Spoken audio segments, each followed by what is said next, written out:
I thought my husband was just mad at me for another one of my silly wife moments when he silently held out his hand and asked for my bank cards. I had no idea that in his head, this wasn't a flash of irritation, but a carefully staged performance where I was supposed to play the part of a helpless, humiliated wife dependent on his goodwill. I believed we were simply talking about our family budget, but it turned out he was rehearsing a scene of public disgrace where I would be cut off from my own money while he posed as the responsible provider in front of his mother. He even chose the perfect setting for it, a family dinner for his mom's birthday, with relatives around the table and warm candlelight, so my humiliation could be neatly wrapped and presented as taking care of household finances. My name is Anna. I am 32, and until that evening, I genuinely thought my marriage to my husband, Mark, was normal. Not a fairy tale, but definitely not a nightmare. We lived in a small but cozy 3-bedroom apartment in an old brick building, the kind where the hallway always smelled faintly familiar, a mix of baking from the neighbor downstairs and the too strong laundry powder she used for everything. In the mornings, I brewed coffee in a little chesve on the stove, listening to the steady ticking of the wall clock in the kitchen and feeling the warmth of the mug seep into my fingers, while Mark sat at the table, still half asleep, scrolling through his phone. Sometimes he would glance up at me over the screen, and in those quiet, domestic moments, I was sure we were stable. 2 incomes, plans for vacations, occasional talks about maybe trying for a baby in a year or 2. I worked as a financial analyst for a small IT company, and at some point, my income quietly overtook Mark's. For me, it was just numbers in a spreadsheet, but for him, it was a hairline fracture in his pride, one he tried to cover with jokes about my little career woman and the main breadwinner of the house. I got used to those lines the way you get used to the low hum of the fridge. It can be annoying, but eventually you stop hearing it, until one day it shuts off, and the silence is so loud you realize something is very wrong. Our financial system seemed clear. We had joint savings, but I also had personal accounts opened long before marriage, where my salary landed first, and from there I transferred money into our shared budget. It made me feel balanced and secure, like I wasn't completely erasing myself in this marriage. My mother-in-law, Brenda, was the slight but persistent dissonance in this picture. She was one of those women who loved to call themselves old-fashioned, but behind that word hid a precise, rigid worldview where a man is always the head and a woman is decoration and service. Her perfume was strong, sweet, and cloying, like overripe flowers forgotten in a closed room. Whenever she came over, the hallway instantly felt smaller, not because of her body, but because of her presence, her bag, her scarf, her loud voice, and her commentary on everything. She could smile warmly and say, "Anna, you've organized everything so wonderfully," and in almost the same breath, quietly remark to Mark, "In the old days, women listened to their husbands. Now they have their own accounts and their own plans.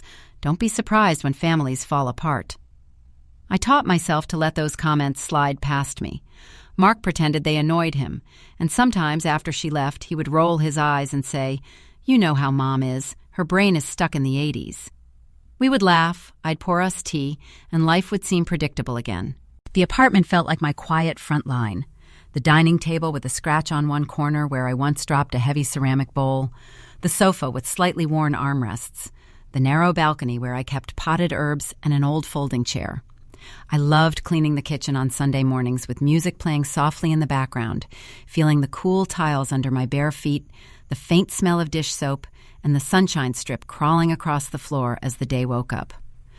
Looking back, I now see how many small details were actually warning signs. The way Brenda always asked in that light, casual tone, "So, Anna, how much do you make now, if it's not a secret?" The way she wrinkled her nose when I mentioned my own savings account or my retirement fund. The way Mark sometimes repeated her phrases as if they were jokes. "You women with your financial independence. It sounds cute until someone gets divorced." Then would laugh and kiss my forehead like he'd said something harmless.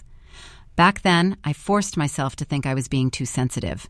After all, this was his mother. Family is complicated, right?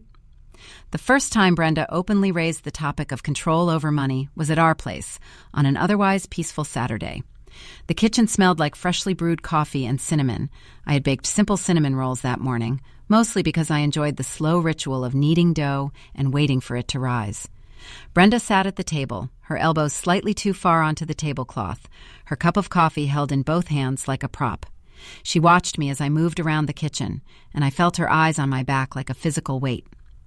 "You know," she began, drawing out the words, "in a proper family, the man handles all the finances. It's better that way, less stress for the woman. She doesn't need to worry her pretty head about bills and accounts." Mark was sitting next to her, scrolling his phone, and I noticed how his shoulders tensed just a little. I smiled politely, wiping my hands on a towel. "I actually like handling finances," I said calmly. "It's what I do at work, too." Brenda tilted her head, her lips stretching into a smile that didn't quite reach her eyes. "Yes, dear, at work. But work is one thing, family is another. In a marriage, everything should be common. No secrets, no separate money. Otherwise, resentment grows." Her eyes briefly flicked to Mark. "And resentment destroys families." Mark cleared his throat. "Mom, we're fine. We both handle things. It's not a big deal." "But it is," she insisted gently, and her voice lowered, becoming softer, almost concerned. "I've seen too many couples fall apart because the woman kept her own accounts.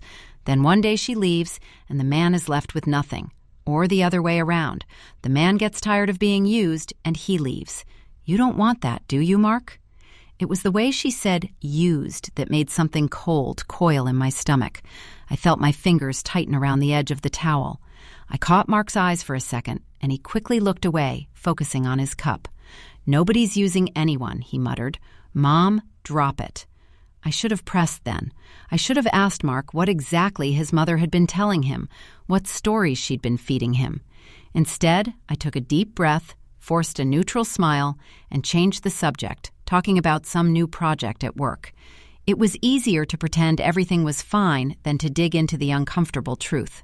The weeks leading up to Brenda's birthday were busy.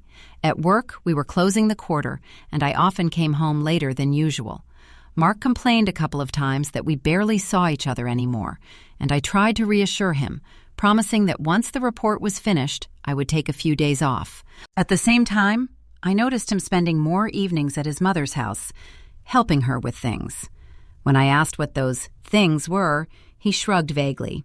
Repairs, paperwork, just keeping her company. One evening I came home to find him at the kitchen table with a stack of brochures and printed forms. He quickly shuffled them together when he heard the door open, but not before I caught a glimpse of something that said, "Joint Financial Planning." My heartbeat picked up a little. "What's that?" I asked lightly, hanging up my coat and feeling the cool fabric of the sleeve slide through my fingers. "Nothing much," he said, too quickly.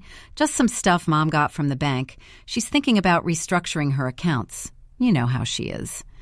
I dried my hands, walked closer, and reached for the pile, but he put his palms on top of it, pressing it down. "Anna," he said, forcing a smile, "you just got home. Why don't you take a shower? Relax. I'll heat up dinner." It was such a small thing, but his posture, his hands guarding those papers, the tightness around his mouth, made a sharp, metallic taste of dread appear on my tongue. Still, I stepped back. My mind tried to soothe itself. Maybe it really is just her paperwork. Maybe you're tired and seeing ghosts. I turned away, leaving the kitchen, but as I walked down the hallway, I could still feel his eyes on my back. Then came the birthday dinner. Brenda decided to celebrate at a cozy restaurant she adored, one of those places with dim lighting, dark wooden furniture, and heavy curtains that made you feel like you were entering a different world. The air smelled of grilled meat, wine, and some strong floral scent that clung to Brenda's clothes and followed her like a shadow. The hum of conversations blended with the soft clinking of cutlery, and every time someone laughed too loudly, it felt like a little crack in the carefully curated atmosphere. I wore a simple dark green dress and one of the few pieces of jewelry that had sentimental value to me, a thin gold bracelet my father had given me for my graduation. As I clasped it that evening, the metal felt cool against my skin, like a quiet reminder of another life before all of this. Mark had been strangely distant all day, answering in monosyllables, fiddling with his phone, glancing at the time. I chalked it up to stress. He never loved family gatherings, and Brenda's expectations always pressed on him. At the restaurant, Brenda greeted us like a queen receiving guests. She kissed Mark on both cheeks, lingering a touch too long, and then kissed me on the air near my cheek, her perfume enveloping me. "Anna, darling, you look nice," she said, letting the pause stretch just enough to make me wonder what unspoken comparison she had in mind.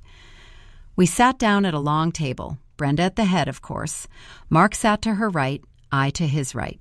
Her sister, a cousin, and a couple of family friends filled the rest of the seats. Wine was poured, toasts were made, and for a while everything seemed ordinary. I laughed when it was appropriate, commented on the food, tried to ignore the little digs Brenda slipped into her stories. "When I was your age, Anna, I already had a child and stayed home with him. My husband handled all the money. I never had to worry about a thing." Everyone nodded as if that were the natural order of the world. Then, after the main course, Brenda cleared her throat. It was a small sound, but somehow it cut through the noise. Conversations around our end of the table quieted. She dabbed her lips with a napkin, straightened her back, and smiled, her eyes shining with a theatrical kind of warmth. "I have a little something to discuss," she said. "A family matter, since we're all here." My stomach tightened. I glanced at Mark. He was staring at his plate, his jaw clenched, the muscle in his cheek twitching. A faint ringing started in my ears.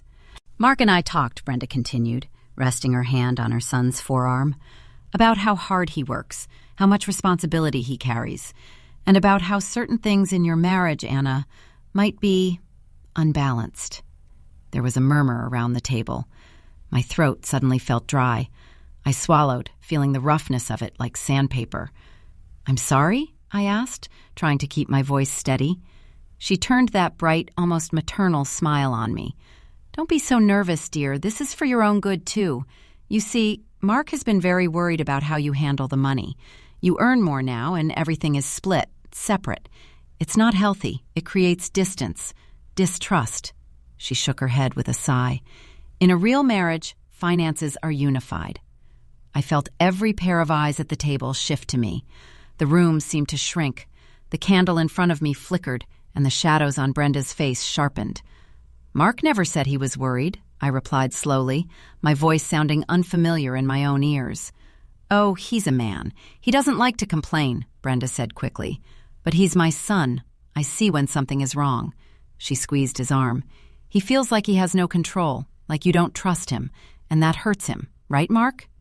He shifted, cleared his throat, still not meeting my eyes. "Mom, maybe this isn't—" "Mark," she said sharply, still smiling, but her fingers dug into his arm. "We agreed. This is the right time." I watched him breathe in, then out, as if bracing himself. Finally, he turned to me. His eyes looked almost apologetic, but underneath there was something else, a flicker of resentment I had never fully allowed myself to acknowledge. "Anna," he began, I think Mom is right about some things. It doesn't feel like we're a team financially. You have your accounts, your savings, and I don't even really know what's going on with them. It makes me feel sidelined, like I'm just an extra." My pulse pounded in my ears. "You have access to our joint account," I said, my hands trembling slightly under the table. "You know every bill we pay. You know what we spend together." "But not your personal accounts," Brenda cut in smoothly. "That's the problem. You see, he works so hard, and yet he feels like he's in the dark. A man should never feel that way in his own home." I looked at Mark again, desperately searching his face for some sign that he would push back, that he would defend me. Instead, he reached out his hand toward me across the table, palm up. The gesture was casual, almost gentle, but his eyes were averted. "Give me your cards, Anna," he said quietly. "We talked about this. I'll manage everything from now on. It'll be easier for both of us." For a moment, I genuinely thought I had misheard him. The restaurant noise faded into a dull roar, and the only thing I could hear clearly was the drumbeat of my own heart. The edges of my vision blurred, and the candlelight smeared into streaks. "You want my bank cards," I repeated, each word feeling heavy on my tongue. He nodded, still not looking directly at me. "Just so I can handle things. I'm not trying to punish you. I need to feel like I'm in charge of something, like I'm not just your roommate." Brenda laughed softly, shaking her head as if amused by his humility. "He's too proud to say it, but yes, dear, a man must feel like the head of the family. Otherwise, you're not really married. You're just two people paying bills together." Under the table, my hands were shaking so hard that my napkin slipped from my grasp and fell onto the floor. I stared at his open hand, at the expectant faces around us, at Brenda's satisfied, soft gaze. The humiliation burned in my chest like acid. These were my cards, my salary, my independence. "I'm not a child," I said finally, my voice barely above a whisper. "And you're not my father. You don't get to take my money away to feel like a man." Brenda's smile faltered just a fraction. Mark's jaw tightened. For a split second, I saw anger flash in his eyes, raw and wounded. "This isn't about punishment," he repeated, but his voice was colder now. "You're being dramatic. You always are when it comes to money. Just stop making a scene and give me the cards. Please." The word please didn't sound like a request. It sounded like a command dressed up in politeness. My fingers moved almost mechanically. I reached into my bag, feeling the familiar texture of my wallet under my fingertips. It felt heavier than usual, as if it knew what was about to happen. I pulled it out, flipped it open, and stared for a moment at the colorful rectangles nestled in their slots. Debit, credit, another debit. Each card was a tiny piece of my autonomy. Everyone at the table was watching. My skin prickled under their gaze. My heart hammered against my ribs so hard it almost hurt. My throat ached with unshed tears, but I refused to let them fall. Very slowly, I slipped the cards out, one by one, and placed them in Mark's outstretched hand. My fingers brushed his, and I felt how warm his skin was, how steady his grip. The room tilted for a moment, and for a second, I thought I might be sick right there on the tablecloth. "Good girl," Brenda murmured, too quietly for most to hear, but I heard it. The words crawled under my skin like something vile. Mark pulled his hand back, stacking the cards together, slipping them into his wallet with a finality that made my stomach drop. When he closed it, the soft click sounded like a lock snapping shut. I sat there, my hands suddenly empty, my pulse roaring in my ears, the taste of metal on my tongue. I felt the world slow down, each second stretching unbearably. The candles flickered. A waiter passed by with a tray, the plates clinking quietly. Someone at the far end of the restaurant laughed. Life went on, while a part of mine quietly shattered. "See," Brenda said, lifting her wine glass. "Sometimes difficult conversations are necessary, but in the end, they bring families closer." She raised her glass toward me, smiling brightly. "To unity, to trust." My fingers dug into the fabric of my dress under the table, nails biting into my own skin to keep myself anchored. I lifted my own glass with a hand that wasn't quite steady. The wine smelled sour and heavy. "To trust," I echoed, my voice hollow. That night, when we finally got home, the humiliation curdled into something heavier, darker.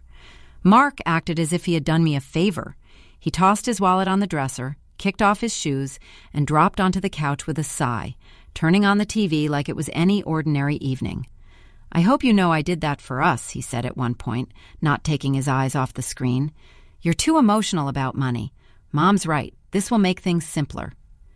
I stood in the hallway, still in my dress, my bracelet cold against my wrist, my whole body trembling. "You took my cards in front of your whole family," I said slowly. "You made me look like a child who can't be trusted with her own finances." He shrugged. "You're overthinking it. They understand. It's how families work. Besides, you still have access to the joint account. I'm not cutting you off. I'm just managing things, like a husband should." His words hit me harder than I expected.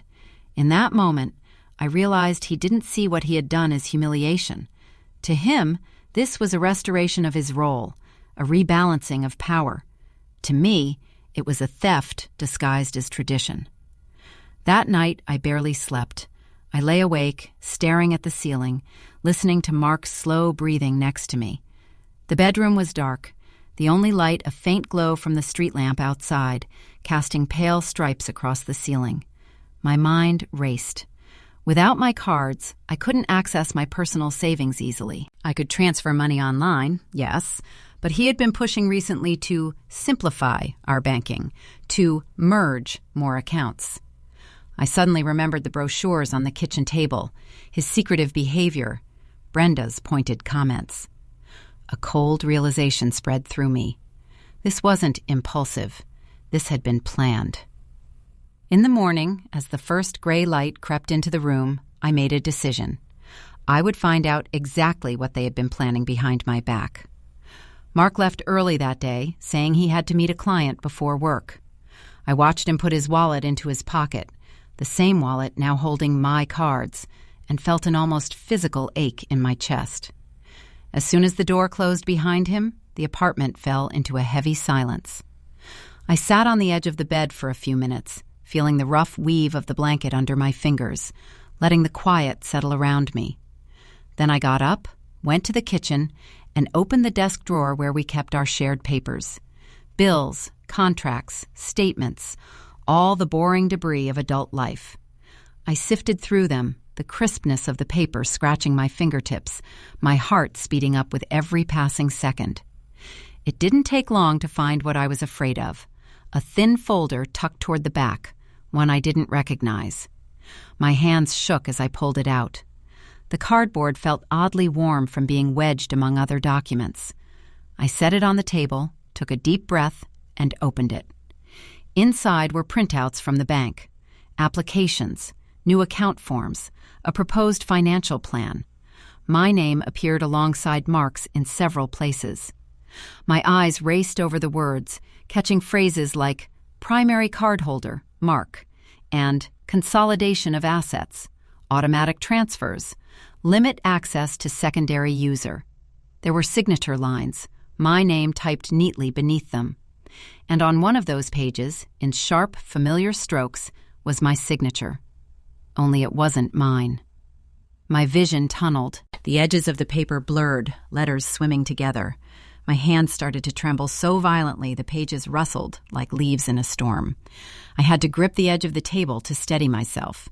My pulse hammered in my throat, my ears, my skull. For a moment I couldn't breathe. The room felt too small, the air too thick. Nausea rolled through me in a sickening wave. No, I whispered, though there was no one to hear. No, he wouldn't. But the ink on the page didn't care what I believed. It only stated a fact. Someone had traced my name where I had never signed. I forced myself to keep reading, blinking away the blur of tears. There were instructions authorizing Mark to manage all household funds, to restrict and supervise individual discretionary spending. Phrases that sounded polite and clinical, but in reality meant one thing: control. My control being handed to him, or rather, taken. The final pages were notes from a bank employee. Client expressed concern over wife's independent accounts. Mother-in-law present supported the decision. Plan: move majority of wife's savings into joint account under husband's control within the month. Mother-in-law present. The words burned themselves into my brain. Brenda hadn't just whispered in his ear. She had sat in a bank, watched this plan take shape, and likely smiled her sweet, poisonous smile all the way through it. I dropped into a chair. The wood was hard and unforgiving under me, grounding me in a reality I suddenly wanted to escape. I pressed my fists against my thighs, feeling my nails dig into the fabric, into my own skin.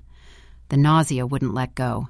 It felt like the floor beneath me was tilting, like any second I might slide off the edge of the world. He forged my signature. He went to the bank with his mother. They planned to move my savings. They took my cards in public to lock me into this new order. For a long moment, I just sat there, listening to the deafening sound of my own heartbeat. Then, slowly, something inside me shifted. The panic, the shock, the humiliation, they didn't disappear, but they began to crystallize into something else, something colder and sharper, like water turning to ice.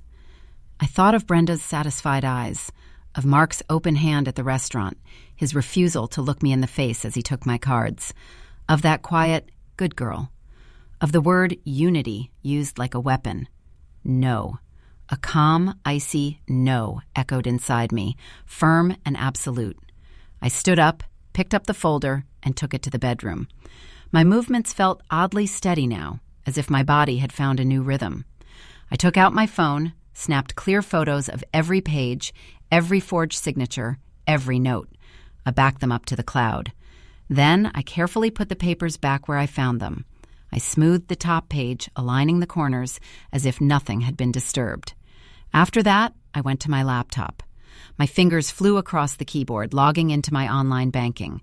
The familiar interface greeted me, the numbers lining up in their neat rows. I checked my personal savings accounts first. The amounts were still there, for now, but I could see pending changes. A new joint account recently opened, connections being set up. It was like watching storm clouds gather on a radar map. The danger hadn't hit yet, but it was almost here. I didn't hesitate. I opened a new tab and, with a few swift clicks, opened a brand new account at a different bank entirely, one where Mark had no presence. I transferred the bulk of my savings there, leaving just enough behind to avoid triggering suspicion immediately. As I watched the confirmation screen load, a strange sense of control returned, like finding my footing on a surface I thought had crumbled. But moving the money wasn't enough. This wasn't just about finances anymore. It was about trust, autonomy, respect, all the things a marriage is supposed to be built on. I called a lawyer. Not just any lawyer. I remembered a colleague mentioning her sister, a family lawyer with a sharp mind and little patience for manipulation. My hands shook slightly as I dialed the number, but my voice, when she answered, came out surprisingly steady. We met that same afternoon in a quiet office that smelled faintly of paper, coffee, and something citrusy from a nearby air freshener. The blinds were half drawn, casting soft stripes of light across the desk. She introduced herself as Elena, her gaze direct and attentive. She listened without interrupting as I told her everything: the dinner, the cards, the bank folder, the forged signature. When I showed her the photos, she swore under her breath. "He really did this with his mother present?" she asked. "Yes," I said. My voice wavered on that single word, but I swallowed and held myself upright. They wanted to control everything. She leaned back, tapping a pen lightly against the folder she had started for my case. "What he did is serious. Forgery, attempted financial control. We're not just talking about a messy marriage. We're talking about legal wrongdoing." She met my eyes. "The fact that his mother was involved helps you. It shows this was premeditated, coordinated, not a spur-of-the-moment decision." For the first time since this nightmare started, I felt a small, steady flame of validation. I wasn't crazy. I wasn't emotional. I was being abused in a controlled, covert way. "What do I do?" I asked. "We prepare," she said simply. "You already moved your savings. Good. We'll document everything. The forged signature, the banknotes, his mother's involvement. We'll get the bank to confirm who was present when these forms were submitted. We'll freeze any attempts to change your access. And then," she paused, her expression firm, "then we confront him. But not the way he confronted you. We do it on your terms, in a place where he can't twist reality to make you look emotional." A plan began to form, slow and precise, like a chess game unfolding in my mind. I would not scream. I would not beg. I would not be the humiliated woman handing her power over in front of an audience. This time, if there was an audience, it would be one I chose. Over the next few days, I played my role as if nothing had changed. I went to work. I came home. I cooked dinner. I listened to Mark complain about clients, about traffic, about some minor issue with our internet provider. He spoke to me as if everything was normal, as if he hadn't taken my cards, as if there weren't forged signatures with my name on them sitting quietly in our drawer. "Have you gotten used to me handling the money yet?" he asked on the third evening, his tone light, teasing. "Less stress for you, right?" I looked at him for a long moment. I let a small, tired smile touch my lips. "I'm getting used to a lot of things," I said. He chuckled, not catching the undertone. Elena worked quickly. She contacted the bank, requested records, and confirmed the note I had already seen. Mark and his mother present, discussing limiting the wife's access. She obtained copies of all forms with the forged signatures, stamped and official. She also helped me draft a document of my own, a formal notice revoking any authorization I supposedly gave to Mark over my personal funds.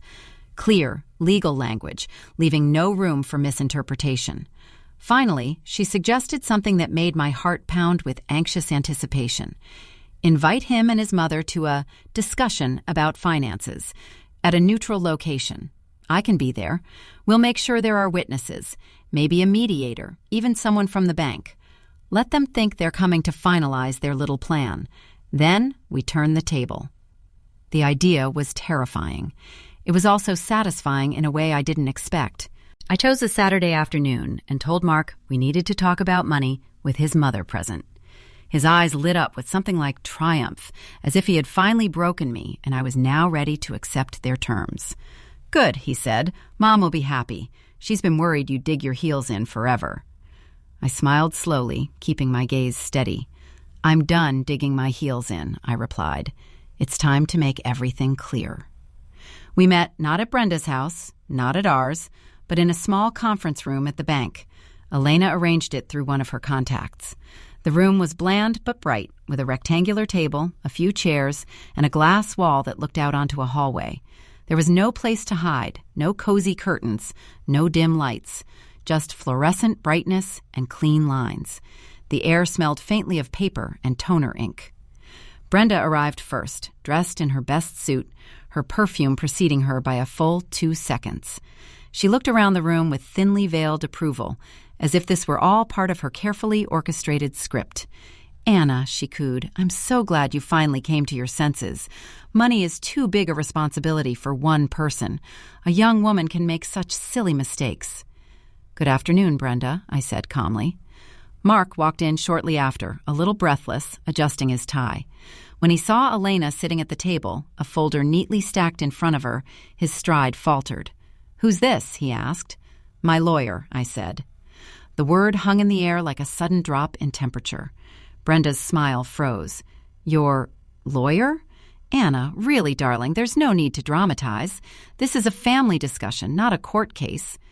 I took my seat, my fingers resting lightly on the table. They weren't shaking, not anymore.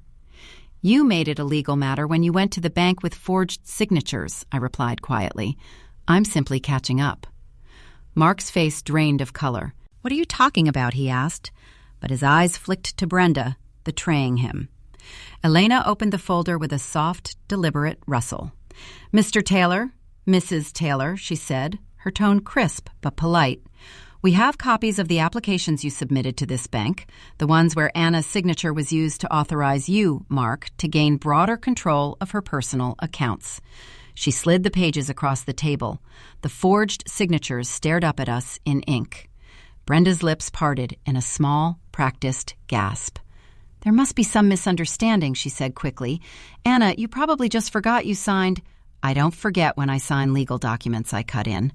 My voice was soft, but the words felt like they had edges. And I remember where I was the day these were filed. I was at work, in a meeting. I have emails and timestamps. I wasn't here, but you were. I nodded toward Mark, then Brenda. "Both of you." Mark's hands shook as he picked up one of the pages, his eyes darting over the text. He opened his mouth, closed it, then finally managed, I was just trying to protect us. You're so impulsive with money sometimes. Mom said, I repeated, the phrase tasting bitter. Mom said you should take my cards. Mom said you should control everything. Mom said unity." I let out a breath that wasn't quite a laugh. What Mom didn't say is that forging signatures is illegal. Brenda straightened, her eyes narrowing. Some of the sugary sweetness evaporated, revealing the steel beneath. "Don't be melodramatic, Anna. You're making it sound like a crime. Mark is your husband. There's nothing wrong with him overseeing the finances. This is how marriages have worked for generations." "Then you should have had the courage to ask, not to fake my consent," I responded. "You humiliated me in a restaurant, in front of your entire family. You took my cards like I was an irresponsible child. And all the while, you had already been to the bank planning how to move my savings behind my back." Mark's eyes finally met mine. For the first time, I saw something like real fear there. "I was going to tell you," he said weakly. "Eventually, I didn't want you to overreact." "Overreact," I repeated, "to discovering that my husband and his mother conspired to strip me of financial autonomy? That you traced my name on documents to make it look like I agreed?" I leaned forward slightly, lowering my voice. "You didn't want a reaction at all. You wanted obedience." The silence in the room thickened. Even the faint sounds from the hallway seemed to fade away. Elena cleared her throat softly. "For the record," she said, "we have already notified the bank's compliance department about the forged signatures. They are reviewing the matter internally. Depending on how things proceed, this could have legal consequences. However," she added, looking at me, "Anna is willing, for now, to treat this as part of a broader marital breakdown rather than as a separate criminal complaint, provided certain conditions are met." Brenda bristled. "Conditions? Who do you think you are, threatening my son in front of me like this? After everything we've done for you?" I turned to her slowly. "After everything you've done for me?" I repeated quietly. "You mean like eroding his trust in me? Convincing him that my independence is a threat? Encouraging him to see me as someone who needs to be controlled, not as an equal partner?" I shook my head slightly. "You taught him to betray me and call it care." She opened her mouth, but I didn't give her the chance. "You said once that resentment destroys families," I continued.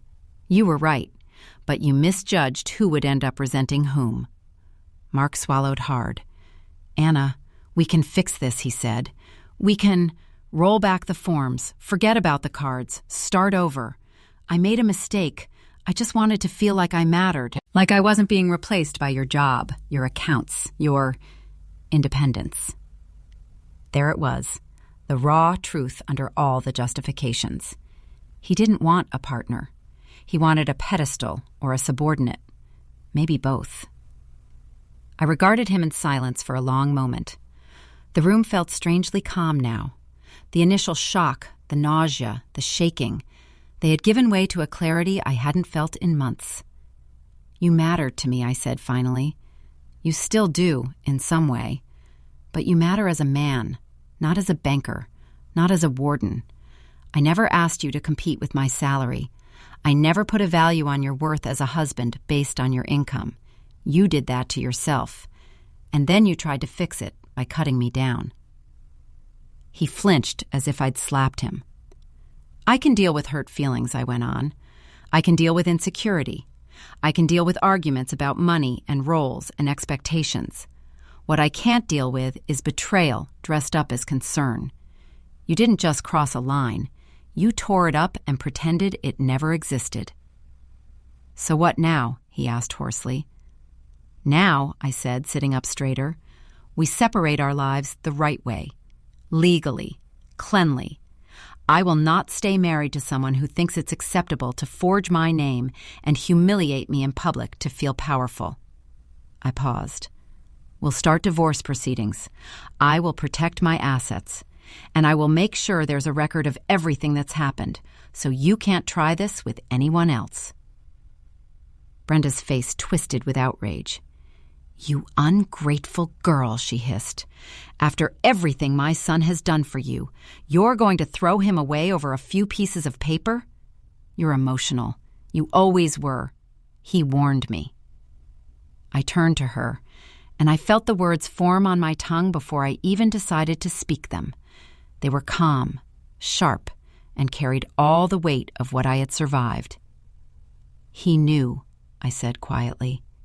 "He knew exactly what he was doing. And so did you. You both spent months rehearsing this little play where I was supposed to give up my freedom with a smile. But you miscast me, Brenda. I'm not your obedient girl. I'm the woman who just made sure there are witnesses when your son finally faces consequences." For a heartbeat, no one moved. Then Brenda rose abruptly, her chair scraping harshly against the floor. The sharp sound made everyone flinch. "This isn't over," she snapped.